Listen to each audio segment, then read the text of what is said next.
그 8절에 부가징수라고 돼 있죠? 부가징수. 자, 이제 91페이지요. 그러니까 세금은 이제 징수하는 방법이죠. 우리가 취득세는 납부 방법이 신고, 납부 이렇게 돼 있죠. 내가 가서 신고하고 돈을 내야 됩니다. 근데 기간이 언제까지 해야 되냐면 취득일로부터 60일 이내 이렇게 돼 있죠. 60일 이내 이렇게 돼 있어요. 오늘 수업 약간 좀 1시 좀 넘어서 끝날 거죠. 지난주 얘기했죠. 그죠? 지난주 얘기했습니다. 근데 분명히 얘기했어요. 오래는 안 하고 한 20분 정도만 더 하겠습니다. 얘가 취득한 날로부터 60일 안에 해야 돼요. 그죠? 그럼 만약에 60일 안에 얘가 신고를 안 하면 무엇이 부과된다겠죠? 가산세, 신고 납부, 가산세 이렇게 되죠. 그죠? 이렇게 부과되는 거예요. 자, 그러면 얘는 취득한 날로부터 60일 안에 해야 되는 여기 예외가 있습니다. 뭘 받으면? 상속을 받으면 상속은 상속 개시일이 속한 달의 말일부터 6개월, 외국에 있으면 9개월 이내 됩니다. 상속일이. 조심할 건 상속 개시일로부터가 아니라 개시일이 속한 달의 말일부터 6개월이에요. 그러니까 이번 달에 돌아가셨으면 이달 말부터 6개월 안에 신고를 하라 그런 얘기죠. 상속인이 외국에 있으면 한국까지 오려면 그죠? 비행기 싹도 벌어야 되고 아니면 헤엄쳐서도 와야 되니까 기간을 좀 더 주는 거예요. 3개월. 그죠? 그래서 얘는 9개월이에요. 그럼 이 말은 자, 그러면 저죠? 증여를 받으면 그럼 취득세 신고를 언제까지 해야 될까요? 증여 받으면 취득세 신고 언제까지 한댔어요? 증여 받으면 취득세 신고 언제까지 해야 돼요? 그 속으로 지금 안 배웠다고 하면 안 돼요. 지금 배운 거 얘기하고 있는 거죠. 60일이죠. 60일. 얘만 아니라 있잖아요. 항상 여러분 그 말씀드렸잖아요. 이게 기본 원칙인데 얘가 예외잖아요. 그러면 결론은 이 예외를 뺀 나머지를 원칙대로 간다는 뜻이라니까요. 그러면 상속 빼곤 다 며칠 안에 하라는 얘기야. 60일. 상속은 돌아가셨기 때문에 그런 거예요. 돌아가셨는데 상치되고 이거 39제 하고 49제 하고 있는데 끝났는데 너 60일 안에 신고에 안 했어? 너 가산세. 이건 아닌 거죠.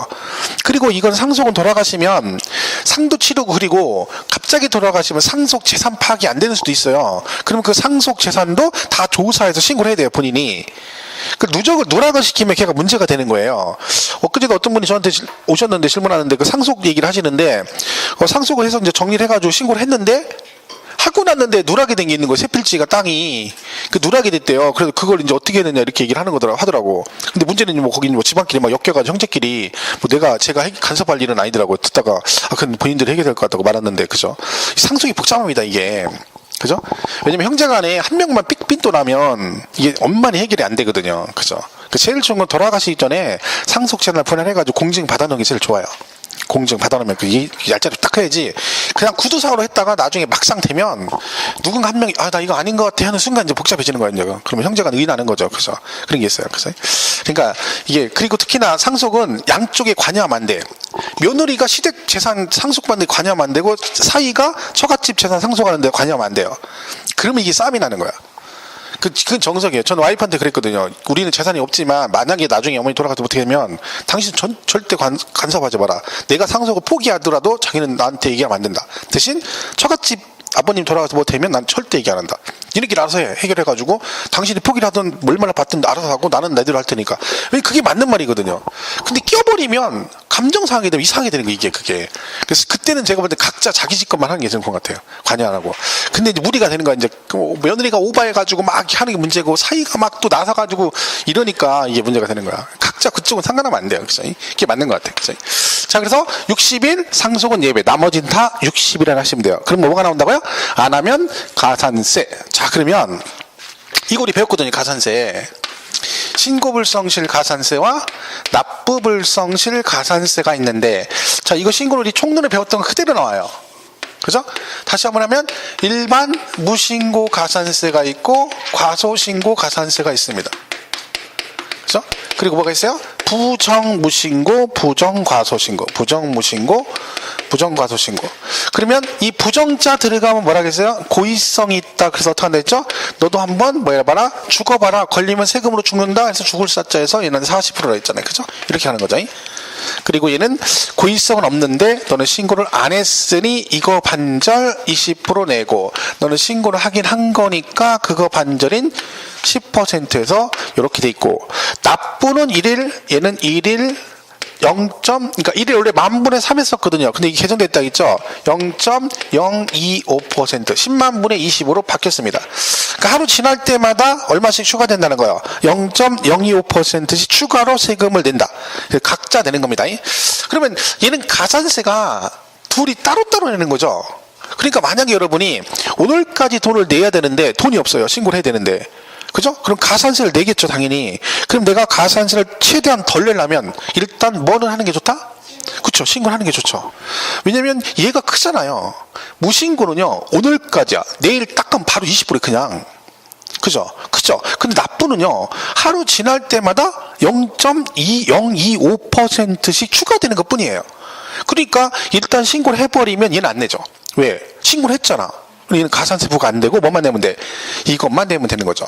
자, 그러면 여기서 이게 끝 아니라, 자, 그러면 이 말은 원금에 가산세가 붙었죠. 그렇죠? 이만큼 세금이 나왔을 거 아니야. 그럼 요거를 징수를 해야 되잖아요. 그렇죠? 가산세 추가된 금액. 그럼 얘는 신고 납부를 해야 될까요? 보통 징수할까요? 네. 보통 징수입니다. 얘는 보통 징수예요. 그러니까 여기까지 가야 돼. 가산세가 붙으면 징수 방법이 뭐다? 보통 징수다. 근데 보통 공부할 때 숫자만 외워요. 막요. 이 나왔어. 근데 마지막으로 이렇게 해서 원금에 가산세 추가해서 신고하고 납부한다. 오, 그래, 얘 신고 납부 맞아. 이러면 안 됩니다. 가산세가 붙었다. 그럼 무조건 뭐요? 보통 징수. 이 말은 가산세가 붙으면 원금에 가산세 추가해서 뭐가 나온다는 얘기야? 고지서가 나옵니다. 그래서 머릿속에 딱 이게 있어야 돼요. 가산세 붙으면 뭐라고요? 보통 징수. 이게 그러면 왜 그럼 얘는 신고 납부를 안 하냐고냐면, 자, 일단 가산세가 붙었잖아요. 여러분, 가산세가 붙었다는 얘기, 얘가 뭘 안 했다는 얘기야? 신고 납부를 안 했다는 얘기잖아요. 그럼 얘는 기회를 줬는데 이거를 안 한 거야. 이미 기회를 줬는데, 이미 뭐요? 줬는데 신고 안 해서 가산세 추가로 붙었다는 거. 이미 삭수가 노랗다는 얘기 되잖아요. 그래서 추가됐는데 이거를 또 신고 납부하라고는 안 하겠다는 거지. 왜? 넌 기회 줘서 안 해서 오히려 원금의 가산세가 추가됐기 때문에 이젠 내가 원금의 가산세 붙여서 뭘 보내겠다? 고지서를 보낸다 해서 보통 징수입니다. 자, 이 얘기를 왜 자꾸 얘기하냐면, 우리 이제 문제 보면 저 신고 납부 얘기가 또 있어요. 그죠? 그럼 머릿속에 어떻게 정리를 하시면 되냐면, 가산세가 붙으면 보통 징수고, 가산세 아닌 건 다 뭐다? 신고 납부다. 이렇게 이해하시면 돼요. 가산세 아닌 건 다 뭐라고요? 신고 납부. 가산세 붙으면 뭐? 보통 징수. 이렇게 정리를 하셔라. 그죠? 어쨌든 이걸 머릿속에 넣고 계셔야 돼요. 가산세 붙으면 뭐가 나온다? 고지서가 나온다. 이렇게 기억을 꼭 해주셔라. 그죠? 이게 기본적인 일단 개념이라 볼 수가 있습니다. 자, 그래서 교재를 잠깐 보시면 91페이지. 원칙 신고 납부 1번. 취득세 과세 물건을 취득한 자는 그 취득한 날부터 줄 치는 것만 읽어보세요. 며칠 안에 60일 이내에 그 과세 표준에 세율을 적용하여 산출현세액을 어떻게 하나? 신고하고 납부해야 된다. 다만 상속은 뭐라고 했어요?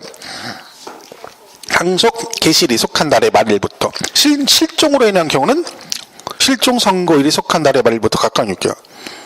여러분, 이거 있잖아요. 실종. 얘가 실종 선고도 6개월, 9개월 똑같이 가죠. 이게 뭐냐면, 그러니까 실종 선고를 법원에서 하잖아요. 그럼 돌아가신 게 돼요. 그럼 뭐가 돼버려? 재산이 상속이 돼요. 그러니까 똑같이 가는 거야, 실종 선고가.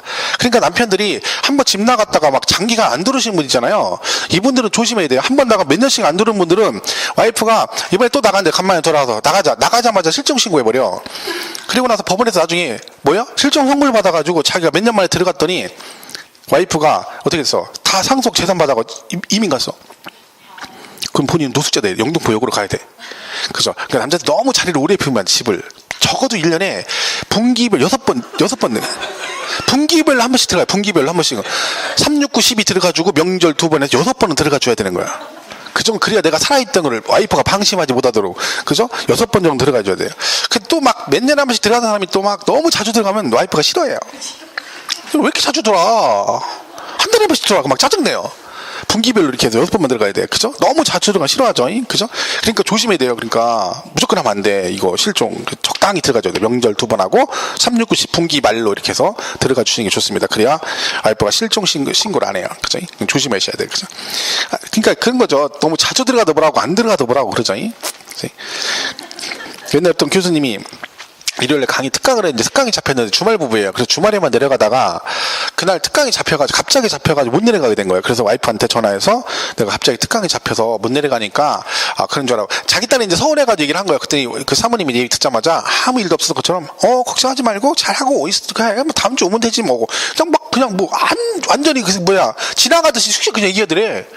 겁나 서운하더래요. 근데 그게 그 순간 무슨 생각이 드냐면 내가 왜 다 지나가가지고 막 잠도 못 자고 막 찜질방자고 이러면서 강의해가 돈을 버는데 와이프가 이렇게 얘기하니까 내가 뭐 하는 거 싶더래요. 진짜 그 순간에 되게 허무하더래요. 그래가지고 그 생각도 안 되겠다 했어. 그때부터 비자금을 만들기 시작했다고. 이 앞에 돈 다 주면 안 되겠다 그래가지고 그때부터 비자금을 만들기 시작하고 저한테 그 비자금 형성 과정을 얘기하시면서 그 얘기를 막 하실 때 그럼 너도 형성해라고 얘기하면서 막 그죠? 근데 그분은 학개론 선생님이라 형성을 많이 했는데 말씀드렸죠. 우리 세법은 형성이 안 돼요. 뭐 사람이 많이 들어야 되는데 학교는 100명 들으면 특강 100명 들으면 우리는 30명 40명 듣거든요. 그러니까 우리는 무대에 거기는 삥땅을 30명 치면 되거든. 100명이니까 그럼 우리 40명인데 그 10명 맞춰 티가 확 나거든요. 그리고 티가 나고 그리고 두르는 건 별로 없고 우리 못 한다니까. 그래도 하는 거지. 짬짬이 얼마라도 근근히 모아가지고 그죠? 티끌모아 태산이라고 그죠? 모으는 거죠. 모아가지고 그거 어디다 쓰겠어요? 쓸 때가 그죠? 저희 집 갈 때나 처갓집 갈 때 뭐 할 때 이렇게 쓰는 거지. 제가 그제 주말에 처갓집 식구들이 놀러 왔거든요. 신년한다고. 금요일날 저녁에 만났는데 우리는 2박 3일 목적으로 왔어요. 근데 그럼 일요일에 가야 되는데 보통 일요일 아침 먹고 가든가 하잖아요. 원래 그 계획이 맞아요. 근데 아침 먹었어. 일어났는데 아침을 못 먹지 왜? 늦게 일어나니까 술 먹으냐고. 아점을 먹었어. 그럼 가야 되는데 갑자기 저녁 먹고 맞아 술 한 더 먹고 새벽에 가자. 2박 3일 내내 술을 먹었어요. 막 계속 술만 먹어요. 근데 결국은 일요일 저녁에 술 또 먹은 거야. 그리고 노래방에 갔어. 노래방을 저녁 술 이빨 먹고 노래방 갔는데 노래방비가 30 얼마가 나왔어요. 왜 그러게요? 술값이야.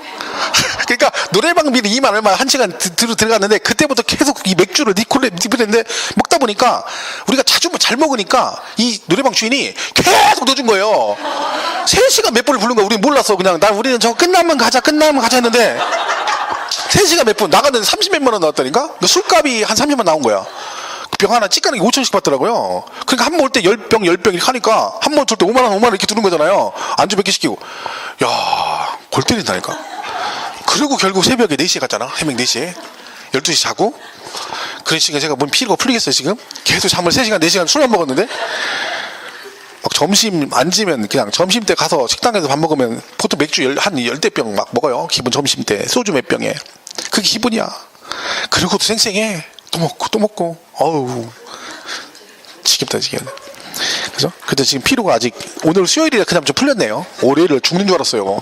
강의 나가는데. 피곤해 죽겠는 거야. 새벽 4시에 저기 해가지고 하니까, 죽죠.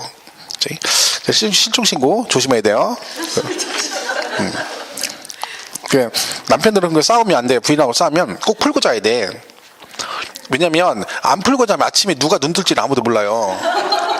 눈 감고 있을 때, 눈 떴을 때 내가 이기는, 눈 감고 잘 때는요, 누가 이기는지 아무도 몰라요. 잠 없는 사람이 이기는 거야. 내가 먼저 잠들다 하면 내가 아침에 눈 못 뜰 수도 있어요.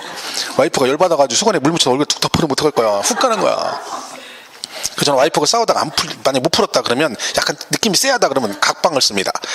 그리고 꼭 시건 장치를 하셔야 돼요. 안에 문 열고 들어올 수도 있어요. 조심해야 돼. 그죠? 무조건 풀어야 돼요. 자, 그래서 그 6개월, 9개월, 그죠? 외국에 있으면 9개월 이렇게 되죠. 자, 근데 그 양가로 2번은 지금 안 할 건데 거기 날짜 나와 있죠. 사유발 취득세, 과세를 물건 취득 후 중과세 중 대상이면 어쩌고저쩌고 날짜 며칠에 있어요? 60일 나오죠. 이것도 개정이 된 거예요. 개정. 그 날짜 얘도 원래 30일이었어요. 그러니까 원래 취득세에서 날짜 30일로 나왔던 애들 전부 다 뭘로 바뀐 거야? 60일. 그러니까 지금 오히려 이게 편한 게 날짜가 다 60일로 바뀐 거 이제는. 그러니까 30일 나오면 틀렸다 고르면 돼요. 그죠? 얘도 60일. 그 다음에 걔네들은 30일이었던 것들이 다 뭘로 바뀌었어? 60일로 개정이 돼버렸죠. 그러니까 얘하고 맞춘 거죠. 이 신고납부 기한하고, 그죠? 오히려 편한 거예요. 근데 그건 나중에 제가 계속 강조할 거니까 일단 보시고, 그 부분은 일단 넘어가시고, 그 다음에 넘어가시면 어디를 보시냐면 92페이지 맨 밑에 4번 있죠. 4번 양가로 4번 찾으셨나요? 박스 밑에 위 1부터 3까지 신고 납부 기한 이내에 재산권과 그 밖의 권리의 취득 이전에 관한 사항을 공부에 등기하거나 등록하려는 경우는 등기 또는 등록을 하는 하기 전까지 뭐라? 취득세를 신고하고 납부해야 된다. 이렇게 되네요. 자 보세요. 지금 우리가 취득일로부터 60일 안에 신고 납부를 하였잖아요. 그죠? 그 얘는 지금 언제까지 하래요? 등기 등록 하기 전까지 신고하고 납부하래요. 그럼 뭔 얘기요? 그럼 얘가 얘는 60일이라고 갑자기 등기 등록 하기 전까지 이렇게 돼 있잖아요. 이게 무슨 얘기냐면 취득일로부터 60일 안에 신고 납부를 해야 되잖아요. 그죠? 이거 지나면 뭐가 나와요? 가산세가 부과되는 거예요. 그러면 내가 취득하고 60일 안에 신고를 하는데 등기를 할 거 아니에요. 등기를 신고하고. 그럼 등기하려면 세금을 뭘 내야 된다고요? 취득세를 내야 되잖아요. 근데 등기가 사자마자 등기할 수도 있고 사고 10일 있다 아니면 20일 아니면 30일 있다 등기할 수도 있잖아요. 왜? 며칠 안에만 하면 되니까 60일. 그러면 내가 만약에 이때 등기라든 뭘 하려면 등기를 하려면 뭘 내야 돼? 그쵸? 취득세를 내야 등기를 해준다는 얘기죠. 그럼 결론은 뭐야? 네가 뭘 하고자 한다면 등기를 하고자 한다면 언제가 됐든지 간에 세금은 뭐해라? 등기등록 하기 전까지 내야 된다는 뜻이에요. 그러니까 이거를 그럼 뭐라고 이해하시냐면 그러면 어떤 분이 그래요. 그럼 언제는 60일이라고 하고 언제는 등기등록 하기 전까지 하고 이걸 어떻게 구분하느냐 그러시는데 문제 지문에 뭐라고 나와요? 등기 또는 등록을 하고자 하는 경우를 하고 나오잖아요. 그러면 60일 그러시면 안 되고 등기한다고 나왔으니까 뭐라고 해야 돼? 등기 등록 하기 전까지 그러시면 되고 그냥 취득세 신고 납부 기한 그럼 뭐라고 풀면 돼요? 취득일로부터 60일. 그러니까 얘는 구분이 돼서 나와요. 등기를 한다라고 나와. 그랬을 때만 등기 등록 하기 전까지라고 푸시면 돼요. 무슨 말 이해가시죠? 그렇지 않으면 뭐라고 풀면 된다? 60일 그러시면 된다. 그거를 기억을 해 주시면 됩니다. 자, 그래서 정리하시면 되고.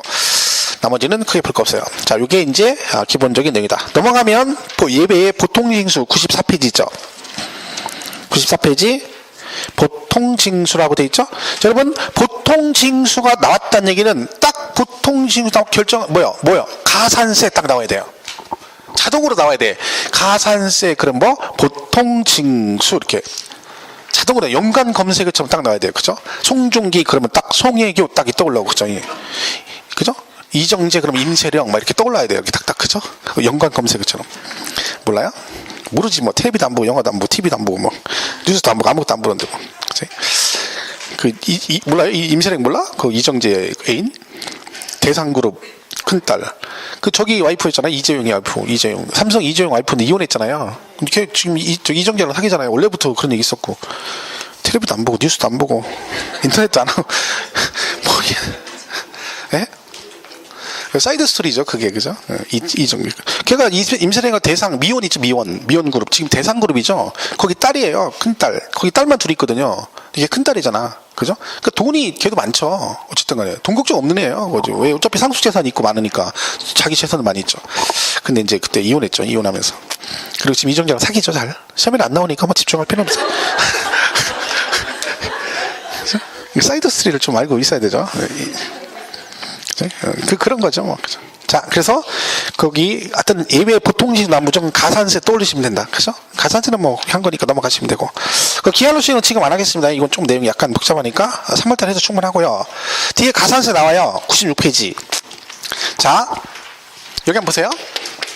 이런 말이 있어요. 자, 얘가 뭐예요? 중가산세라고 돼 있어요. 자, 그럼 보세요. 이렇게 돼 있어요. 자, 일단 가산세가 붙었죠. 그럼 뭘 안 했다는 얘기야? 뭘 안 했다는 얘기? 안 된 거죠? 그러면 이걸로 가면 되잖아요. 가산세가. 그죠? 근데 여기 무겁게 중 그랬어요. 이거는 얘가 100분의 80. 80%예요. 그럼 장난 아니죠. 가산세가 80이에요. 취득세가 1000만 원이면 800이란 얘기죠. 이 장난 아니죠. 왜 그러냐? 얘가 신고를 안 했는데 신고 안 해먹고 안 하고 벌써 팔아먹었어요. 이걸 뭐라 그래? 전문용어로 미등기 전매라 그래요. 그러니까 얘가 미등기 전매를 한 거지. 그다 걸렸어. 걸리면 죽는 거예요. 80%. 이런 미등기 전매다 걸리면 장난 아닙니다. 취득세, 가산세, 중과산세 80% 내고 양도세 신고 안 했을 거 아니에요. 또 원래 그죠? 그럼 세율이 70%입니다. 양도세 세율이 70%. 거기다가 가산세 40%. 그럼 취득세에다가 거기 중과세세 80%에다가 양도세 70% 적용하고 가산세 40% 하고 그럼 걸리면 죽는 거야. 그러니까 얘는 절대로 미등기 전매는 안 걸려야 돼요. 절대 걸리지 않고 잘해야 돼. 걸리면 죽는 거야. 아니 이게 대신 안 걸리면 좋은 거죠. 안 걸리면 내가 생각 한 푼도 안 내고 나한테 또 그죠? 리스크가 있으면 그만큼 또 큰 거예요. 그죠? 그러니까 하는 거지. 안 걸리면 되는 거니까. 걸리면 이렇게 가는 거예요. 자 그러면 얘가 80% 붙었어요? 징수 방법이 뭘까요? 중가산세는 보통 인수? 그쵸, 보통 인수죠. 근데 가끔 이런 분이 있어요. 보통 인수 맞는 것 같은데 중자가 붙어가지고 이게 이제 나중에 중개사법 공부를 하잖아요. 그 중개사법이 단어 글자 하나 가지고 막 내용이 달라지니까 그게 민감해가지고 나중에는 다른 과목도 영향을 받는 거예요. 그래서 야 얘가 가산세가 보통 가산세가 아닌데 중자가 붙어서 뭔가 함정이 있을 것인데 그런 얘는 보통 가산세 아닌 거 아니야? 이런 식으로 하시면 안 돼요. 그건 세법이 우린 깔끔한 과목이에요. 그죠? 그러니까 중자 붙었던 뭐든 가산세인 거지. 그러니까 뭐요? 보통 징수제. 그죠? 똑같이 가는 겁니다. 이 중자 붙건 안 붙건 뭐다? 가산세다. 그죠? 그러니까 나중에 보면 중가산세에서 왜 틀리냐니까 얘는 앞에 중자가 붙어가지고 그런 얘기 하는 분 있어요, 실제로. 세법은 그런 거 없다니까. 그러면 뭐 돼지가 돼지, 그죠? 그럼 돼지인데 여기다가 돼지 그럼 돼지 알았어. 근데 앞에다가 파크셔인 돼지 이렇게 나왔어. 파크셔, 랜드레이스, 두룩저지, 요크셔, 파크셔 이게 돼지 품종 이름이에요. 돼지가 파크셔, 요크셔, 랜드레이스, 두룩저지가 돼지 품종이야. 그죠? 랜드레이스 하얀 돼지가 등 길어가 하얀 돼지, 두룩저지는 붉은 돼지자 붉은색이 있고 그게 돼지거든. 그럼 걔는 돼지 아니야? 다 돼지지? 똑같은 거냐? 뭐 붙으면 아니요? 붙어도 가산세요. 그러니까 뭐야? 보통 징수예요. 그죠? 제가 중학교 때 농업을 배워가지고 맨날 돼지 품종 외우고 그랬거든요. 그죠? 돼지 품종 돼지 돼지 임신 기간 114일 이런 거. 지금도 기억나요. 돼지 임신 114일. 소과 소는 150일 이래가지고 그런 거 있잖아요. 자, 그래서 중가산세가 나오죠. 96페이지. 그죠? 자, 보세요. 중가산세. 뭐라고 돼 있나? 취득세, 납세 의무자가 취득세 과세 물건을 사실상 취득한 후. 그죠? 그 다음에 신고납부 규정에 따라 신고를 하지 아니하고 뭘 하면 매각하는 경우에는 그 지방세법 규정 가산세 규정에도 불구하고 산출세액이 얼마? 100분의 80을 가산한 금액을 세고래. 그 다음 뭐라고 돼 있어요? 보통징수. 결국 가산세는 다 뭐다? 보통징수다. 그죠? 일단 지금은 개념만 보겠습니다. 밑에 예외 규정 있긴 한데 걔까지는 안 할게요. 일단 가산세건 중가산세건 보통징수다. 여기까지 기억하시면 되겠어요. 그 마지막 부가세 있죠? 부가세 뭐가 붙어요? 농특세 10%하고 지방교육세 20%가 붙습니다. 우리 교재는 그거를 좀 자세히 설명을 했어요. 왜냐면 얘가 이제 감면받는 경우도 있고요. 그 다음에 주택유상거래는 또 틀리고 얘가 되게 복잡해요, 이게요. 그걸 다 써놓은 거니까. 근데 그건 신경 쓸 거 없고, 뭐만 기억하시면 돼요. 농특세 10%, 지방교육세 20%. 그것만 기억하세요. 그거 괜히 다 보면 머리 아파요. 이거 계산하고만 하는 거 다 돼 있잖아요, 우리 교재는요. 근데 이렇게까지는 안 나와요. 나온 적 없고. 지금 하면 여러분 머리 지나요, 이거. 무슨 중요한 것도 아닌데. 그냥 이렇게만 기억하면 돼요. 농어촌 특별세 10%. 그리고 지방교육세 20% 이렇게만 기억하면 돼요. 그렇죠? 근데 이제 이게 있죠. 얘가 뭘 받으면 취득세를 감면받는 경우 있죠. 감면이 뭐예요? 세금 깎아주는 거죠? 그럼 만약에 감면을 받게 되면 이 감면 받은 만큼은 세금을 안 내지만 이거에 농특세 20%는 부가세로 내야 됩니다. 그러니까 항상 우리가 머릿속에 뭐가 있으면 돼요? 감면 그럼 뭐다? 농특세 20% 내야 된다. 세금은 깎아줘도 부가세는 내라. 그런 게 있어요. 추가로. 근데 일단은 이건 납부세액이 내는 거예요. 납부세. 돈 내는 금액이 10%, 20%인데 만약에 깎아주면 이런 게 있다. 이게 되게 복잡하죠? 여기 더 복잡해요. 지방교육세 나중에. 그러니까 그런 거 보지 마시라는 얘기지. 일단 기본사항만 보세요. 뭐라고요? 농특세 10%, 지방교육세 20%. 요것만 딱 기억하세요. 제가 나중에 3월 달에 요게 이제 어떤 식으로 계산하는지에 대해서 설명을 한번 할 겁니다. 근데 지금은 그런 거 필요 없고 부가세가 2개 있다는 것만 보시면 돼요. 결론은 96페이지 맨 밑에 3번에 1번 농어촌 특별세 양가로 1번 있죠. 거기 보면 취득세 납세 의무자는 지방세법의 표준세율 100분의 2로 적용 어쩌고저쩌고 돼 있죠. 결국 얼마나 100분의 10이라고 돼 있죠. 그게 뭐야? 농특세 10%란 얘기고요. 오른쪽 밑에 지방교육세 나오죠. 거기 뭐라고 돼 있어요? 마지막에 100분의 20 그랬잖아요. 근데 앞에 막 사족이 붙어 있잖아요. 그거 계산하는 방법을 말한 거예요. 근데 지금은 그건 안 한다는 거지. 이 계산 방식이 또 틀려요. 그냥 막 갖다 붙이는 게 아니거든요. 그러니까 취득세가 1000만 원 나왔어. 그리고 거기에 농특세 10% 하는 게 아니에요. 지금 여기 보면 농특세 10% 이게 붙잖아요. 그럼 취득세가 만약에 400만 원 나왔다. 그러면요. 농특세 10%에 40만 원. 이거 20% 80 이게 아니라는 거지. 혹시 그거 아세요? 우리 취득세 매매 같은 거 하면 부가세 포함 4.6%라거든요. 그죠? 그럼 1억짜리를 사면 얼마 내는 거야? 460을 내요. 그럼 취득세가 400이고 부가세 이 두 개 합해서 얼마가 나왔다는 거야? 60이 나왔다는 거거든. 근데 웃기잖아요. 이게 400인데 얘가 60만 원만 나왔어. 근데 이렇게 붙이래. 그죠? 그럼 10% 하면 얼마요? 40에다가 20% 80이니까 얼마요? 120이잖아요. 그럼 520이 나와야 되잖아요. 근데 그렇게 하는 게 아니라는 거지. 그러니까 얘를 계산할 때는 여기다 하는 게 아니라는 거지. 그걸 이렇게 써는 거야, 앞에다가. 근데 그걸 지금 알 필요 없죠. 왜 그러냐면 얘가 옛날 어디 붙은 거예요? 취득세. 이거는 등록세 붙은 거예요. 근데 얘네들이 통폐합이 됐잖아요. 근데 개정되기 전하고 개정 후 세율이 같아야 되니까 등록세가 넘어오면서 거기 붙던 부가세인 지방교육세 따라온 거예요. 근데 문제는 뭐예요? 지금 이거는 뭐예요? 이거는 옛날 취득세와 등록세가 합해진 거잖아요. 근데 얘네들은 여기다가 했던 게 아니라 여기에 뭐 내고 농특세 내고 여기에 뭐 냈어? 지방교육세 냈잖아요. 그러니까 얘네들을 여기다 곱하면 안 되는 거야. 이 합한 거니까. 그리고 얘는 어떻게 구하라는 거? 옛날처럼 취득세 따로 구해가지고 거기다 농특세 10% 구하고 옛날처럼 등록세 세율만 곱해서 나온 금액에 지방교육세 20% 이렇게 구하는 거 이게 되게 복잡한 거죠. 그거를 앞에 뭐 어쩌고저쩌고 써놓은 거예요. 그러니까 그걸 지금 할 건 아니라는 거지. 이거는 제가 3월 강의할 때 여러분 좀 적응되시면 예를 들어 한번 설명할 거예요. 별거 아니에요. 그죠? 근데 일단은 2개가 있다는 정도만 기억을 하시면 될 것 같습니다. 자, 이렇게 해서 취득세를 정리를 하도록 하겠습니다. 자, 그리고 이제 넘어가서 등록세를 보겠습니다.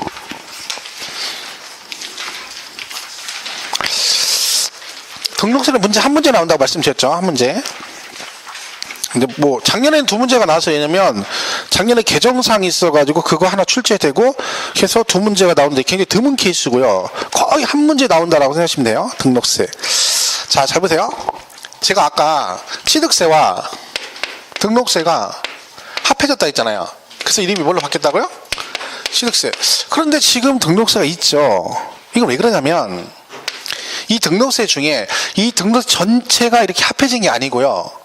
이 등록세 중에서 얘만 합해진 거예요. 부동산 취득과 관련된 등기만 합해진 거예요. 그러니까 부동산 취득과 관련이 없는 등기는 여전히 등록세에 남아있어요. 예를 들면 여러분 전세권 설정 등기 하잖아요. 그럼 등록세 내거든요. 근데 전세권 설정 등기는 부동산 취득과 관련이 있습니까? 없습니까? 내가 전세 들어가는 게 그 부동산을 취득했기 때문에 하는 게 아니잖아요. 세에 들어가는 거잖아. 그러면 전세권 등기나 아니면 뭐 저당권 설정 등기 같은 건 다 뭐예요? 부동산 취득과 관련이 없죠. 그럼 걔네들은 그냥 남아있는 거예요. 그 남아있는 등록세하고 원래 면허세라는 게 따로 있었거든요. 면허세. 이 2개를 합한 거예요. 그래서 이름이 뭐예요? 등록 면허세 이렇게 된 거예요. 지금 현재. 그죠? 그 얘기입니다. 자, 그래서 등록 면허세. 자, 그럼 거기 총설에 해가지고 1번 면허세 의의와 용의 이런 게 나옵니다. 용어정의. 뭐 거기 있는 거 크게 필요 없는 거고요. 2번에 용어정의 나오죠. 용어 정의 1번 등록이란 그랬죠? 한번 읽어볼게요. 재산권과 그 밖의 권리의 설정, 변경, 소멸에 관한 사항을 공부에 모하거나 등기하거나 등록하는 것을 말한다. 그러니까 결론은 등록세는 변동사항이 생기면 그를 설정 변경한 사항을 공보상에 기록을 해야 되죠. 그때 내는 게 뭐다? 등록세다. 그런 뜻입니다. 그런데 다만 취득세가 과세되는 취득을 원인으로 이루어진 등기 또는 등록을 제외하되 무슨 얘기예요? 그러니까 이거죠. 부동산 취득과 관련돼서 취득세 내니까 이거는 제외한다는 얘기. 얘네들은 등록세를 안 낸다는 얘기지. 뭘 내니까?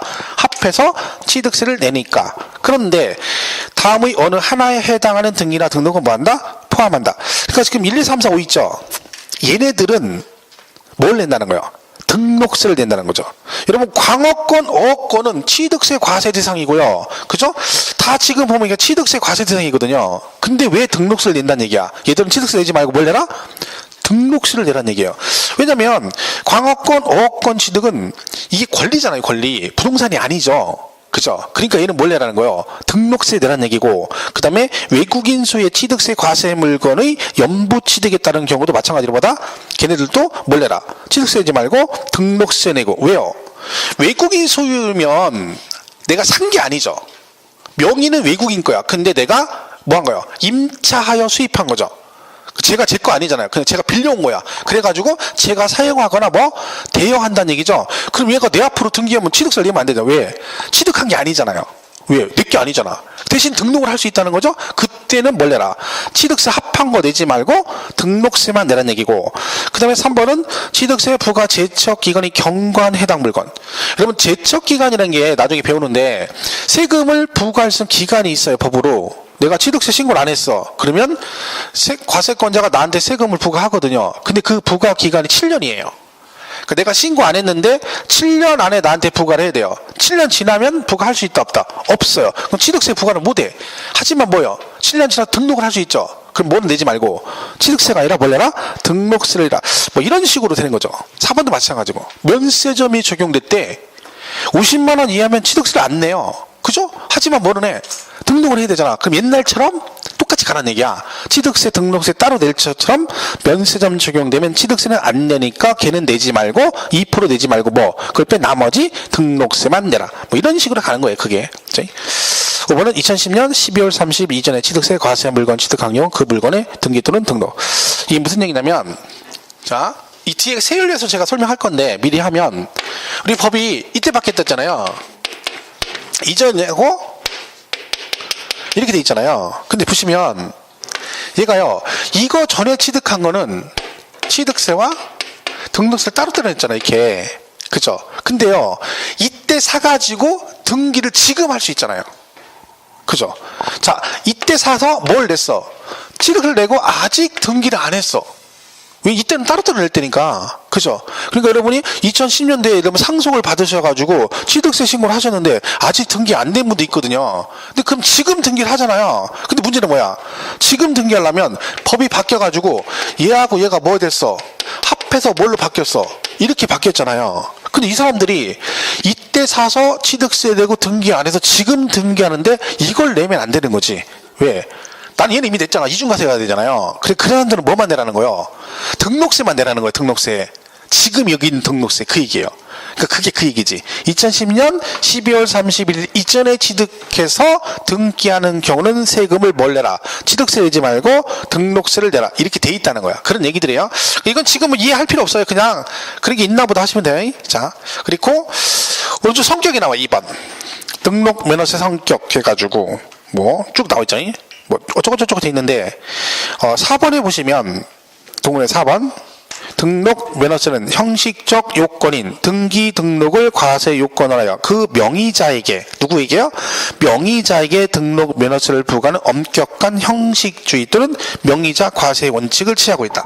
무슨 얘기냐면 이런 말이 나와요. 그러니까 등록세는 다른 건 안 따져요. 무조건 그것만 따져요. 누구 명의로 등기할 거니? 이것만 따져요. 그러니까 이게 실제로 네 건이 얘 건 이런 거 안 물어봐요. 그러니까 누구 앞으로 할 거야? 내 앞으로. 네가 세금 내. 그런 거죠. 다른 건 안 따지고 뭐만 따진다고요? 형식만 따져요. 누구 명의로 등기할 거냐. 무조건 세금은 누가 아니라 등기를 받는 명의자한테 무조건 과세하겠다. 요거죠. 그게 형식주의야. 그다음 5번에 뭐라고 돼 있어요? 또 이런 거 있죠? 뭐라고요? 수수료적 성격이라고 돼 있죠. 예.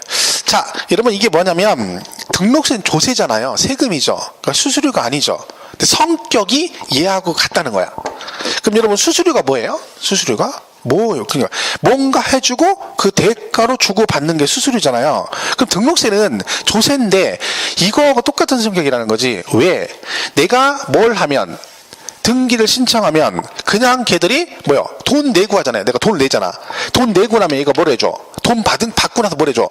등기를 해주잖아. 그러니까 내가 돈 내고 먹고 떨어지는 게 아니라 얘들이 그걸 대신 해준다는 거지. 그러니까 나는 등기를 받는 조건으로 돈을 주는 거죠. 그러니까 뭐하고 똑같다는 거예요. 성격이. 수수료하고 비슷하게 본다는 거죠. 자, 그래서 여기서 어떤 얘기가 나오냐면 이런 말이 나오는 거예요. 여러분이 세금 내고 등기를 했어. 그죠? 근데 한 2달쯤 있다가 그 등기가 무효나 말소가 됐어요. 그럼 내가 다시 가서 야, 2달 전에 내가 돈 내고 등기했잖아. 너 했네. 근데 이게 지금 무효가 돼서 말소가 돼버렸어. 그러니까 그때 낸 등록세 있잖아. 돌려줘. 이 얘기지. 돌려준다 안 돌려준다? 안 돌려줘요. 왜요? 얘가 뭐라 그래? 야, 너 그때 너 돈 받았잖아. 내가 냈잖아. 냈지. 내가 그거 먹고 떨어졌니? 아니잖아. 내가 등기해줬잖아. 그래, 돈 받았지. 그래, 이걸로 너랑 나랑 셈이 끝난 거야. 주고받고 끝. 그죠? 그럼 나중에 얘가 등기가 되든 말소가 되든 나랑 관계 없어. 그래서 환급 해줘 안 해줘? 안 해줘. 그예요. 그럼 이게 그 얘기예요. 이거하고 똑같은 거야. 제가 한번 있죠. 노가다를 갔더니 여기서 낙엽을 쓸으라게 낙엽을 깨끗이 쓸었더니 5만 원 준다 그래서 쓸었더니 감독관이 오대. 깔끔하게 잘 쓸었네. 5만 원 받았어요? 받고 집에 와서 샤워하고 이제 누르려고 이제 고기 쇠고기 뭐 돼지고기 먹으러 나가려고 하니까 전화 왔어. 뭐라고? 야, 너 가고 나서 바람 불어가지고 낙엽이 다시 떨어졌어. 그러니까 아까 5만 원 준 거 있잖아. 돌려줘. 이 얘기잖아. 돌려줘 안 돌려줘? 안 돌려줘요. 왜? 나랑 걔랑 언제 끝난 거야 셈이? 걔가 검사할 때 깨끗이 쓸었다고 확인했죠. 그리고 난 돈 5만 받았지. 그럼 걔랑 나랑 셈이 끝난 거야. 그 다음에 눈보라가 치든 뭐 나랑 관계없는 거지. 환급 안 해줘. 안 돌려줘. 똑같은 거야. 등기를 하고 돈 받고 등기해줬어. 그걸로 얘랑 나랑은 둘이 기브 앤 테이크 끝난 거야. 그러니까 나중에 이 등기가 무효가 되든 말소가 되든 나한테 이때 등기한 등록세인 거 돌려달라 그러면 돌려준다 안 돌려준다? 안 돌려줍니다. 그래서 환급을 안 해주는 거예요. 이게 되게 중요한 특징이에요. 환급 없다. 이게 시험에 굉장히 잘 나와요. 등록세는. 그러니까 등록세는 사실 지금은 그러니까 말씀드렸죠. 얘는 수업만 듣는 거예요. 세법 할 때 제가 말했죠. 취득세, 재산세, 양도세를 무조건 우선해야 돼요. 얘는 언제 하는 거야? 수업만 듣는 거야. 오늘 수업 들었는데 간만에 세법 공부한다고 앉아가지고 이거 펴놓고 공부하면 주무세요. 차라리. 이건 할 필요가 없어. 왜? 이건 우선순위가 절대 아니에요. 그죠? 이거 나중에 하면 돼. 나중에. 수업만 잘 들으면 돼요. 말했죠. 이건 다 맞아야 한 문제고 다 틀려 한 문제라고. 그죠? 하려면 취득세를 해야 되는 거지. 배운 게 취득세니까. 왜냐면 3문제 이상 나오니까. 그죠? 그걸 꼭 명심하시고 얘는 부담 갖지 말고 편안하게 들으시면 됩니다. 자, 넘어가고 2절에 과세권자가 나옵니다. 등록세는 지방세 중에서 이거 기억나시나요? 취득세는 특광도세 그러고 등록세는 도세 및 구세 그러고 재산세는 시군구세 그러죠. 그렇죠? 등세는 도 단위에서는 도세고 이 구는 어디 밑에 있는 구를 말한다겠어요? 항상 우리 세법의 구는 특별시, 광역시 밑에 있는 구를 말한다. 그죠? 그러니까 등록세는 도 단위에서는 도 재정으로 들어가고 특별시, 광역시에서 세금을 내면 누구 재정으로 간다? 구청 재정으로 들어간다. 그죠? 그런 뜻이죠. 그래서 거기 일반 과세권자에 보시면 뭐라고 돼 있어요? 등록면에서는 등록일 현재 납세지 관할하는 도, 구 또는 특별자치시와 특별자치도가 부과한다. 그 특별자치도는 왜 나온 거예요? 제주도하고 세종시는 모든 지방세가 뭐라 그랬어요? 특별자치도세, 특별자치시세로 들어간다 했잖아요. 행정편제가 따로 돼 있는 거잖아요. 그죠? 그래서 나온 거예요. 그게. 자, 이번에 납세 의무자 나오죠? 1번 뭐라고 됐어요? 등록을 하는 자, 즉 누구? 명의자가 무조건 냅습니다. 아까 말씀드렸죠? 얘는 다른 건 안 따져. 뭐만 따져? 형식. 무조건 등록을 하는 자가 세금을 내라. 누구라고요? 명의자. 자, 예를 들게요. 여러분이 전세를 들어가. 전세를. 그럼 전세권 설정 등기 하죠. 그러면 그 전세권 설정 등기 할 때 명의를 여러분 세입자인 여러분 명의로 전세권 등기를 합니까? 집주인이 임대인이 집주인 명의로 합니까?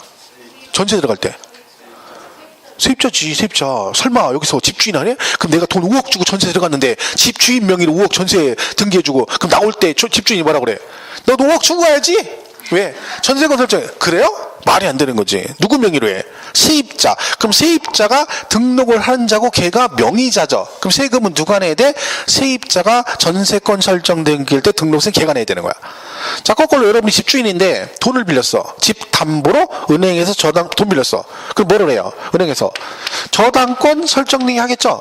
그럼 이 저당권 설정인데 명의가 은행 명의로 생깁니까? 채무자인 여러분 명의로 생깁니까? 내가 은행에 돈을 빌렸는데 은행이 내 명의로 저당권 설정 등기죠? 얼마나 좋아. 그러면 나중에 갚을 때 또 은행에 돈 또 달라고 하지. 누구 명의로? 은행 명의로 생기지. 그러니까 여러분 등기부를 떼보면 거기 뭐라고 돼 있어요? 무슨 은행, 무슨 지점, 채권 금액 얼마라고 돼 있잖아. 그게 은행이 나한테 돈을 빌려준 거죠. 그러니까 저당권 설정 등기를 한 거야. 그 누구 명의로 한 거야? 당연히 은행 명의로 해야죠. 그러니까 은행이 뭐가 되는 거야? 납세자가 되는 거야. 걔가 세금을 내야 된다. 그 얘기죠. 그래서 권자가 납세의무자예요. 그러니까 설정 등기할 때는 권자라고 하면 돼. 권자, 지역권자, 지상권자, 전세권자 이런 식으로 가시면 되는 거예요. 그래서 거기 보시면 다시 보시면 납세 의무자 1번 등록을 하는 자에서 양가를 1번에 뭐라고 돼 있어요? 저당권 설정 등기는 채권자인 누구다? 은행이죠. 얘를 저당권자 그러고 전세권 또는 임차권 설정 등기는 전세권자 또는 임차권자 즉 세입자권자 그죠? 그리고 뭐 지상권은 건축물소 지역권 지상권 지역권 여러분 저는 공법에서 아니 공시법에서 또 그죠? 배우시면 되죠. 나중에 이거 배우시면 제가 설명할게요. 요역지 이런 건 뭐 제가 설명할 필요가 없죠. 안 배웠어요? 아직 안 배웠군요. 근데 배웠는데 기억 안 날 수도 있죠.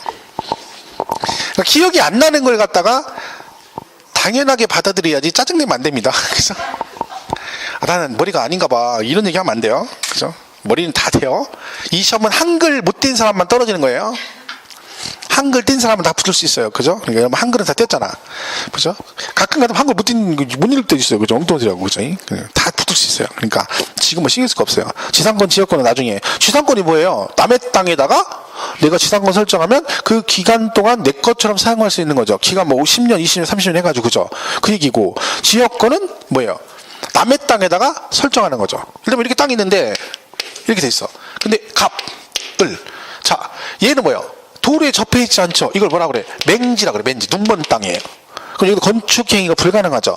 그럼 뭐 방법이 있어요? 뭐 얘한테 토지 사용력 승사서를 받아가지고 길을 내 건가?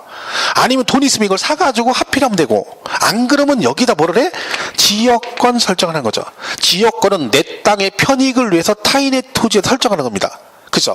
그럼 이때 지역권 설정할 때 등록세를 내는데 그때 어떤 땅이 기준 금액이 되느냐 그 얘기인데 이 땅을 뭐라고 하냐면 이게 지역권이 필요한 땅이죠. 그래서 요역지라고 그러고 이건 지역권 설정을 하고 승낙을 해주는 땅이에요. 그래서 뭐라 그래요? 승역지라고 그래요. 그러니까 남의 땅에다 지역권 설정하는데 등록세는 내 땅 가격인 요역지 가액으로 간다.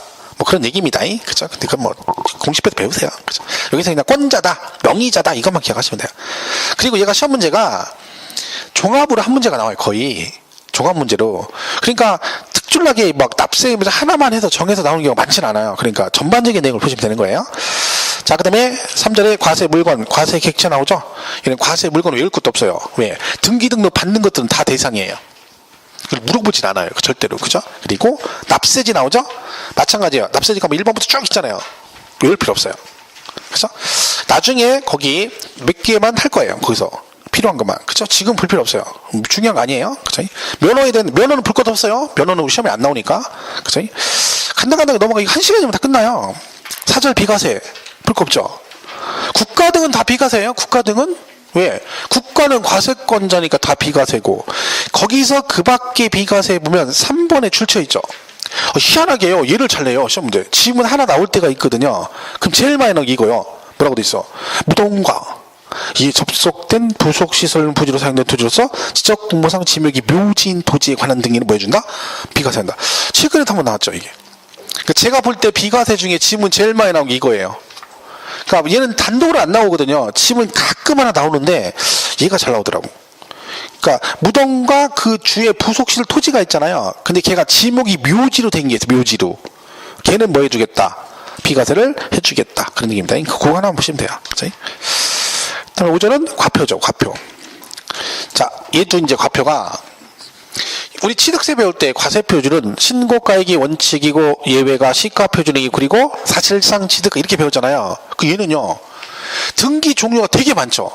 뭐 지상권, 지역권, 임차권 뭐 막 해서 막 지역권 많아요. 근데 그 등기 종류가 다 틀린데 과세 표준이 다 같을 수가 없죠. 그러니까 얘는 뭐가 되는 거예요?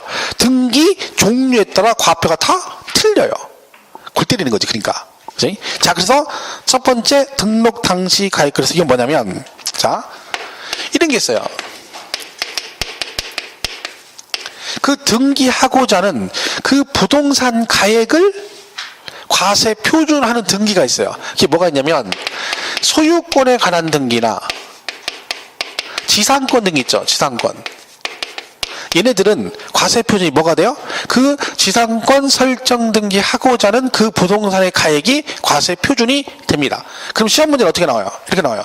지상권 설정 등기 시에는 전세, 지상권 설정되는 부동산 가액을 과표한다. 그럼 맞잖아요. 근데 이걸 뭐라고 하나? 지상권 설정은 채권 금액을 과세 표준한다. 이런 식으로 나오는 거야. 그럼 이거는 뭘 기억해야 되는 거예요? 이거를 과세 표준한 등기가 종류가 뭐가 있다? 소유권이나 지상권은 얘를 과세 표준한다. 이렇게 나오는 거지. 이걸 외워야 되는 거지. 근데 이게 종류가 되게 많으니까 일부러 외우지 마시고요. 나중에 몇 개 보시면 돼요. 문제 푸는 게 제일 좋아요. 이거는. 그죠? 자, 그러면 얘가 부동산 가액을 과표를 하잖아요. 그럼 얘도 등록세도 신고 납부잖아요. 신고 납부. 그럼 어떻게 하라는 거예요? 네가 가서 뭐라는 겨? 신고하고 그럼 신고가액이 있고 또 얘 뭐가 있고 시가 표준에 있고 또 뭐 있고 사실상 취득가 이렇게 세 개로 나눠져요. 그러니까 이거는 만약에 신경 쓸 게 없는 게 만약에 등록세에서 이걸 물어보잖아요. 그럼 얘는 누구하고 똑같이 풀면 돼? 취득세하고 똑같이 풀면 돼요. 이렇게 나오겠지. 신고가액이 시가 표준보다 적대. 그럼 뭐라고 하면 돼요? 시가 표준액을 과표를 한다. 그죠? 국수공판장 검증은 뭘로 간다? 사실상 취득가액이다. 이 취득세하고 똑같거든요. 그러니까 이거는 여기서 신경 쓸 필요가 없어요. 잘 안 물어봐요. 왜? 똑같은 얘기가 어디 있으니까. 취득세 주로 물어보죠. 나오면 똑같이 풀면 되니까 지금 여기 나와 있는 원칙 신고가액 예외 시가 표준액 그다음에 사실상 취득가 있죠? 이건 신경 쓸 필요가 없는 거야. 나중에 특징적인 거 하나 제가 할 거니까 여기서는 크게 신경 안 써도 됩니다. 그럼 보시면 되고 뒷장 넘어가면 과세표준 적용이라고 돼 있죠. 그러니까 우리가 이제 원래 이 종류가 되게 많은데 우리 교재는 간단하게 써놨어요. 이 과표 적용해가지고 채권의 목적이 된 것 그랬죠. 이게 뭐냐면 오른쪽 127페이지 있죠. 그 세일 보세요. 그 표 있죠. 거기 보면 제일 밑에 위에 저당권 경매 신청 가압류 가처분이라고 돼 있죠. 그죠? 근데 그 옆에 뭐라고 돼 있어? 과세 표준이 뭐라고 돼 있어? 채권 금액 그랬죠. 그러니까 지금 그 세율표에 보면 과세 표준이 나와 있잖아요. 그죠? 소유권에 가는 건 부동산 가액이고 지상권도 부동산 가액, 가등기는 부동산 채권 금액, 지역권 요역지 가액, 전세권 전세 금액. 이게 과표예요. 등기 종류별로 과표가 다 틀리죠. 그게 지금 그거거든요. 근데 그 중에 왜 이게 왼쪽에 돼 있냐면 그 채권 금액 있잖아요. 거기 뭐라고 돼 있어요? 가압류, 가처분, 경매신청, 저당권, 설정 등기는 과세 표준이 뭐라는 겨? 채권 금액이에요. 채권 금액. 걔네들은 가만히 보면 다 뭐랑 관련돼 있어? 채권 채무와 관련된 거잖아요. 저당권 설정 등기 하는 거나 가압류나 경매 신청 다 뭐예요? 그런 용도로 하는 거거든요. 그죠? 그래서 걔는 채권 금액으로 가는데 왼쪽에 126페이지 1번 채권의 목적이 된 것 등이라고 돼 있죠. 얘가 그나마 시험에 잘 나오는 거라 따로 돼 있는 거예요. 자 보세요. 채권 금액으로 과세액을 정하는 경우에 즉 지금 말씀드린 가압류 가처분 경매 신청 이거 얘기하는 거예요. 근데 일정한 채권 금액이 없으면 그러니까 채권 금액으로 가야 되는데 그 채권 금액이 없대요. 그러면 그때는 뭘로 가느냐? 채권의 목적이 된 것의 가액 또는 처분의 제한의 목적이 된 금액을 그 채권 금액으로 본다. 해가지고 얘가 줄쳐 있잖아요. 기출로 여러 번 나왔던 거예요. 이게 무슨 얘기냐면 자 저당권 설정해야 돼. 근데 채권 금액이 없어. 그럼 채권의 목적이 된 것의 가액은 뭐냐면, 제가 만약에 여러분 그러니까 돈을 빌려줬어요. 돈 받을 게 있죠. 채권 있죠. 근데 받을 때 돈으로 안 받고 1년 후에 부동산으로 대신 받기로 했어. 그럼 채권은 있는데 뭐가 없어? 받을 때 금액이 없잖아요. 금액으로 안 받잖아. 뭘로 받아? 물건으로 받잖아요. 그럼 그때는 어떻게 한다는 거예요? 채권 금액이 없잖아요. 그럼 뭘로 간다? 그 목적물의 가액, 받기로 한 부동산 있죠? 그 부동산의 가액을 뭘로 하겠다는 거예요? 과세표준으로 하겠다. 그런 얘기고요. 처분에 제한 목적이 된 금액은 채권 최고액을 말해요. 채권 최고액. 그럼 채권 최고액이 뭐예요? 신청사상 최고 금액. 그러니까 우리가 보통 여러분 은행에서 돈 1억 빌리잖아요. 1억 빌리면 그 은행에서 저당권 설정되게 하죠. 얼마로 합니까? 뭐 기본 1억 2천, 1억 3천 이렇게 갑니다. 절대로 원금으로 안 합니다. 여기다 플러스 20%, 옛날에 30% 많이 했었어요. 그죠? 왜? 이거 뭐예요? 1억 2천이 채권 최고액이에요. 일부를 이렇게 하는 거지. 왜요? 그래야 나중에 하자가 생겨서 만약에 경매 같은 거 들어가면 경매 진행할 때 비용 들어가고, 그리고 금액을 높여놔야 최대한, 그래야 뭐예요? 나중에 뭐 할 때 경매되고 낙찰돼버리면 어떻게 돼? 배당할 때 내가 채권 해소를 좀이라도 더 하는 거지. 그래서 은행에서는 모든 채권 금액 절대로 이걸 안 합니다. 뭘로 가? 채권 최고액으로 등록하게 되는 거지. 그걸 얘기하는 거야, 채권 최고액. 그래서 그게 이제 가끔 시험에 요대로 나와요, 요대로. 다르게 안 나오고.